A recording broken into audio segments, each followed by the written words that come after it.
নমস্কার, কেমন আছো তোমরা সবাই? জার্নি উইথ বোলার আরও একটা নতুন ব্লগে তোমাদেরকে অনেক ওয়েলকাম। শুক্রবার দিন শেষ, শনিবার দিন স্টার্ট হয়ে গেছে। নাইট শিফট করে জাস্ট আসলাম, 3:30টার সময় ছুটি হয়েছে, বাড়িতে ঢুকতে ঢুকতে 4টে হলো। একটু মুখ হাত পা ধুয়ে একটু খাওয়া দাওয়া করে এখন আবার যাচ্ছি বিকেল প্লে গ্রাউন্ডে। যারা আমার পুরনো ব্লগ দেখতে তারা জানো যে আমরা যাই মাঝে মাঝে ওখানে ক্রিকেট খেলতে।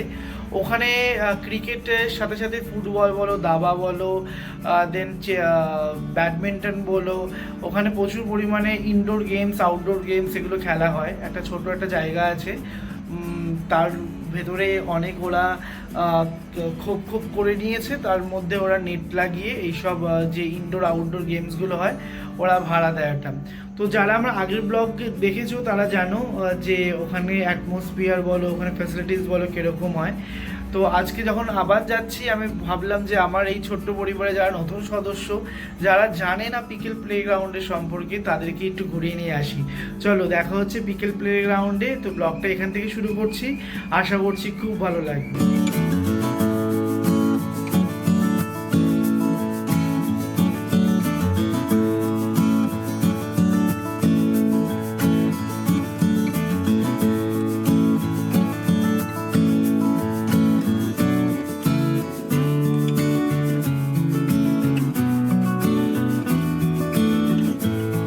মতামত, জীবনে যত ব্যস্ততায় আসুক না কেন, কখনো কখনো সেই ব্যস্ততার থেকে সময় বের করে নিজেকে ভালো রাখা সত্যি খুব দরকার। যারা আমার পুরনো ব্লগ দেখো তারা জানো যে আমি এই জায়গাটায় খুবই আসি আর আসতে খুব ভালোবাসি। তার কারণ হলো আমরা সোমবার থেকে শুক্রবার পর্যন্ত কাজ করি, রাত জেগে, রাতে কফি খেয়ে যেন ঘুম না আসে। আর সপ্তাহে শেষে যদি নিজের জন্য একটু সময় বের করে নিজের শখগুলোকে পূর্ণ করা যায়, আমার মনে হয় এটাই সাফল্যতা। আমি 2-3টে রিজনের জন্য এই বিকেল প্লেগ্রাউন্ডে আসি। একটা হলো এত সুন্দর একটা মর্নিং দেখার জন্য আসি। আমার কখনো কখনো মনে হয় যে সত্যি জীবনের কাছে থ্যাঙ্কফুল থাকাটা সত্যি খুব দরকার, যে জীবন এত সুন্দর একটা সকাল দেখার সুযোগ দেয়। আমরা সবসময়, ইভেন আমিও কখনো কখনো কমপ্লেন করি, কেন আমার সাথে হলো, কেন অন্যের সাথে এটা ভালো হলো, আমি তো এত ভালো, কেন আমার সাথে এই জিনিসটা ঘটলো। অবজেকশন কখনো কখনো আমিও করি লাইফের কাছে। কিন্তু জীবন যখন এত সুন্দর একটা সকাল দেখার সুযোগ করে দেয়, আমার মনে হয় জীবনের কাছে বা অলওয়েজ কৃতজ্ঞ থাকাটা খুবই দরকার। আর সেকেন্ড রিজন হলো এখানে প্রচুর পরিমাণে পরিযায়ী পাখি দেখতে পাওয়া যায়। যেহেতু শীতকাল যাওয়ার মুখে, এদিকটায় প্রচুর পরিমাণে পাখিরা বসে থাকে। তো ভাবলাম যখন যাচ্ছি তখন একবার ভিডিও করে নিই, আমার এই ছোট্ট পরিবারের সবার সাথে শেয়ার করব। আরেকটা রিজন হলো এখানকার যে পরিবেশটা সত্যি খুব সুন্দর পরিবেশ, একটা স্ট্যান্ডার্ড আছে। আহমেদাবাদের মানুষদের যে স্ট্যান্ডার্ড অফ লিভিংটা সত্যি খুব হাই। এরা এখানে রবিবার দিন ছেলে মেয়েদেরকে নিয়ে এরকম পার্কে বলো বা এরকম গ্রাউন্ডে বলো খেলার জন্য নিয়ে আসে। আমরা যেহেতু মধ্যবিত্ত ফ্যামিলি থেকে বিলং করি, তো আমাদের কাছে ঘন্টায় 3-4 হাজার টাকা দেওয়াটা সত্যি একটা বড় একটা প্রশ্ন হয়ে উঠবে। তার কারণ হলো আমরা কখনো বা আমাদের বাবা মাকে দেখেছি যে কোনো কিছু খরচা করার আগে অ্যাটলিস্ট দুবার ভাবি। তার কারণ হলো যেহেতু নিম্ন মধ্যবিত্ত পরিবার থেকে বিলং করি। তো আমার মনে হয় না এখানকার মানুষজন সেরকমভাবে ভাবে, কিন্তু এখানে কিছু কিছু জায়গা আছে যেখানে এরকম খেলার জন্য সেট আপ তৈরি করা আছে। আর আমি খুব একটা যদি না ভুল করে থাকি, এখানে খেলার মাঠও আমি খুব একটা চোখে পড়েনি। তো তো এটাও হতে পারে মেবি এখানকার মানুষদের কাছে কোনো অপশান নেই, দ্যাটস ওয়াই তারা এখানে এরকমভাবে বাচ্চাদের খেলতে নিয়ে আসে। আর একটা যে রিজন আমার সব থেকে ভালো লাগে সেটা হচ্ছে এখানে প্রচুর পরিমাণে ময়ূর। জাস্ট এই মাত্র দেখলে এখানে এত সুন্দর ময়ূর ঘুরে বেড়ায় যে যে সত্যি এটা খুব ভালো লাগে না। যখন আমি আহমেদাবাদে এসেছি তখন এই জিনিসটা দেখে সত্যি আমি খুব অবাক হয়ে গেছি যে ময়ূর, সেটাও আবার রাস্তায়, বাগানে, বাড়ির ছাদে। আমি তো একবার অফিস দিয়ে বাড়ি যাচ্ছি, তখন দেখছি একটা ময়ূর একটা বাড়ির জানলায় বসে আছে। আমি ভাবছি উচিত যে যার বাড়ি সেটা কত সুন্দর না, জানালা যদি সে খোলে দেখবে একটা ময়ূর। এর থেকে সুন্দর সকাল বা এর থেকে সুন্দর একটা মুহূর্ত কি আর হতে পারে।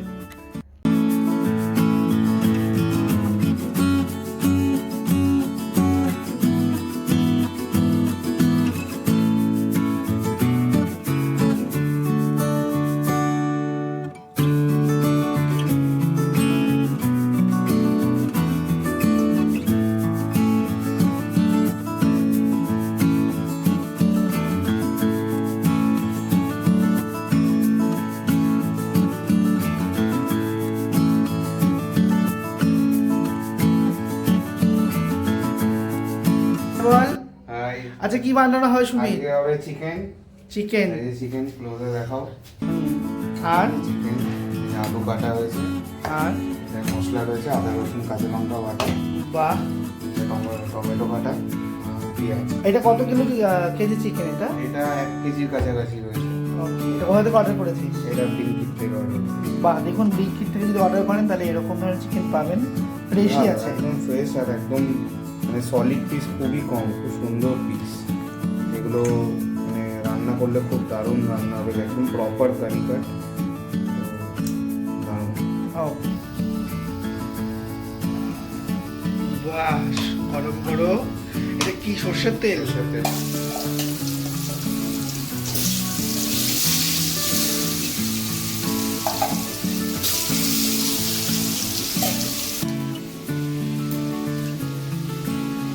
শুকনো লঙ্কা, হয়ে গেছে, লঙ্কা দিয়ে দিলাম, লঙ্কা থাকতে পারে।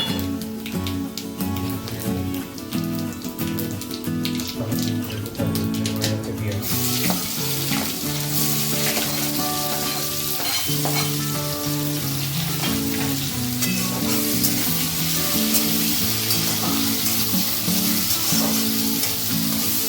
মোটামুটি 3টে মতো পেঁয়াজ দিয়েছি।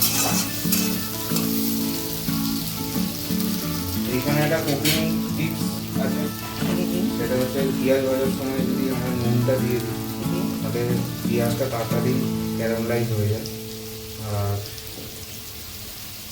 কালারটাও ভালো আসে।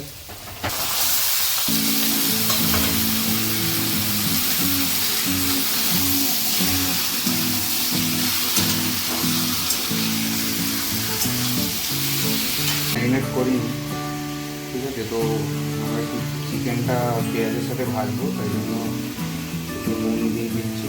নুন যেহেতু একটু পেঁয়াজে গেছে তো অল্প করেই দিচ্ছি, 2 চামচ হাফ মতো। হলুদ গুঁড়ো এখন অল্প, জাস্ট মাংসটা সিজন করার জন্য। আর একটু লঙ্কার গুঁড়ো, আমি একটু লাল লাল মাংস বেশি পছন্দ করি, লঙ্কার গুঁড়োটা বেশি দেবো, হলুদ গুঁড়োটা একটু কম দেবো। কিছু দেবো না, তাহলে মাংসটা একটু ভাজা কষা টাইপের হবে, জল ছাড়বে।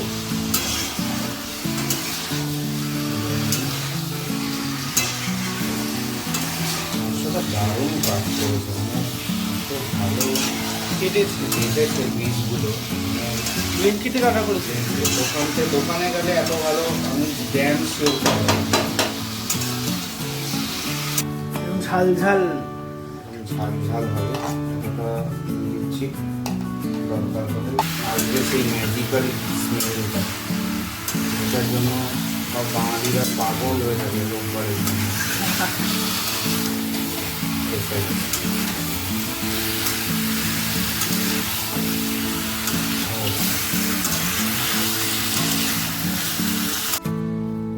তুই এইভাবে দে তাহলে চল।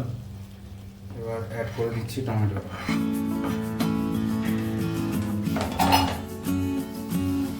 টমেটোটা দিয়ে কষাতে হবে যতক্ষণ না টমেটোটা গলে না যায় আর একটা কাঁচা গন্ধটা চলে না যায়।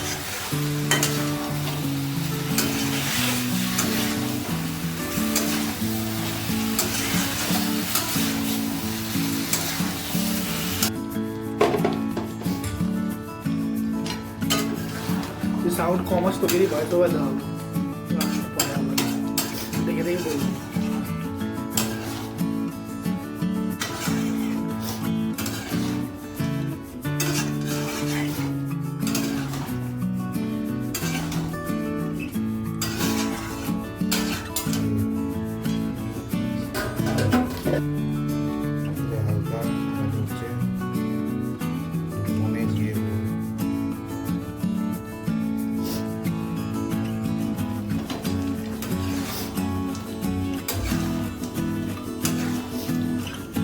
বাবা কলাও দিয়েছে।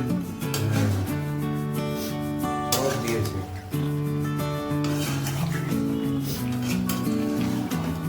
আমি যেই দোকানে মাংস নিই না, যা যা চাইবি সে সে দেবে কুরেশি।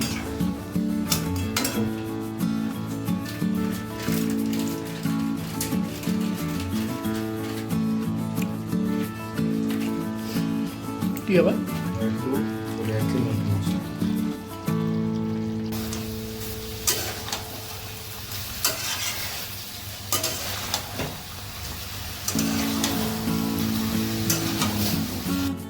টক দই।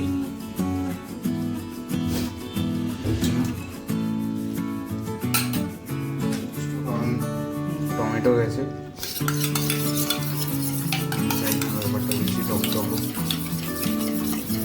একটু পেটিয়ে দিলে কি হয়, যাতে ওটা গ্রেভির সাথে, কারণ গ্রেভি সাউন্ড যদি কম আসে তোকে তুই দুদিনের পর আবার ব্লগ আবার শুধু রান্নাটা বেরিয়ে সেটা ব্লগটা করে দিস, রান্নাটা করে দিস।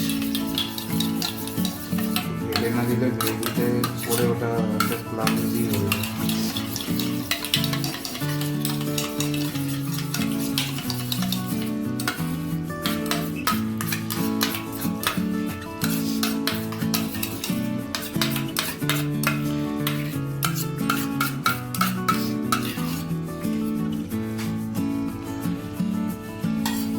পুরো কাজু বাটার মতো লাগছে।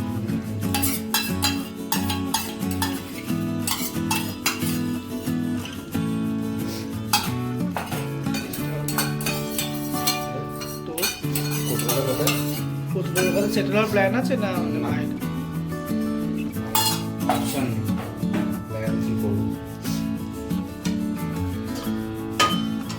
মেটে আছে না না বলছি মিঠে আর বলছি তাহলে ওটা মেয়ে দেখাই না তোর পছন্দ হয় নাকি?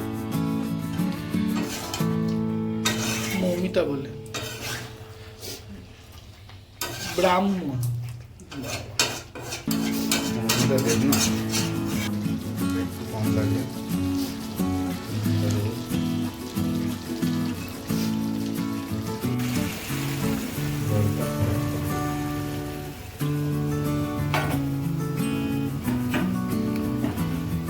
আর জল দিবি না তো, এই জল তো শেষ। ভাপে ভাপে জল জল বেরোয়।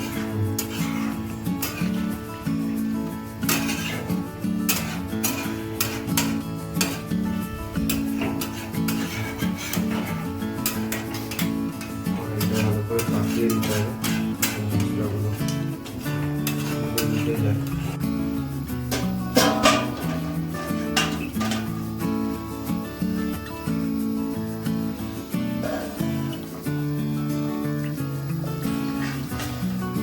গরম মশলা দিয়ে দিন।